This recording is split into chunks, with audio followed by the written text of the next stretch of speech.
വില കൂടിയ ഒരു കാറ് വാങ്ങിക്കുന്നു. കാറ് വാങ്ങിച്ചിട്ട് നമ്മൾ വിചാരിക്കുന്നു ആ കാറിലൊരു സ്ഥലത്തേക്ക് ചെന്നിറങ്ങുമ്പോൾ നമ്മൾ വളരെ ആത്മവിശ്വാസമുള്ള ഒരാളായി മാറുന്നു.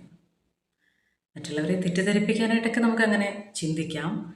പക്ഷേ ആത്മവിശ്വാസം എന്ന് പറയുന്നത് മറ്റുള്ളവരുടെ ഉള്ളിൽ നമ്മളോട് തോന്നുന്ന വികാരമല്ല, മറ്റുള്ളവരുടെ ഉള്ളിൽ നമ്മളോട് തോന്നുന്ന ഫീലിങ്സ് അല്ല, മറ്റുള്ളവർ നമ്മളെ ജഡ്ജ് ചെയ്യുന്നതല്ല.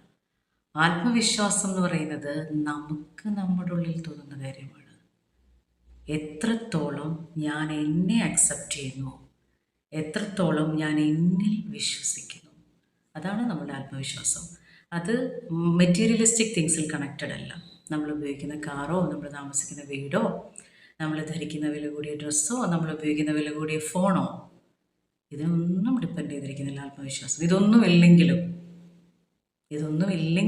ഒരു വ്യക്തിക്ക് അവരിൽ വിശ്വാസമുണ്ടായി നിൽക്കുമ്പോഴാണ് നമുക്ക് പറയാൻ പറ്റുന്നത് അവർ ആത്മവിശ്വാസം ഉള്ളൊരു വ്യക്തിയാണ്.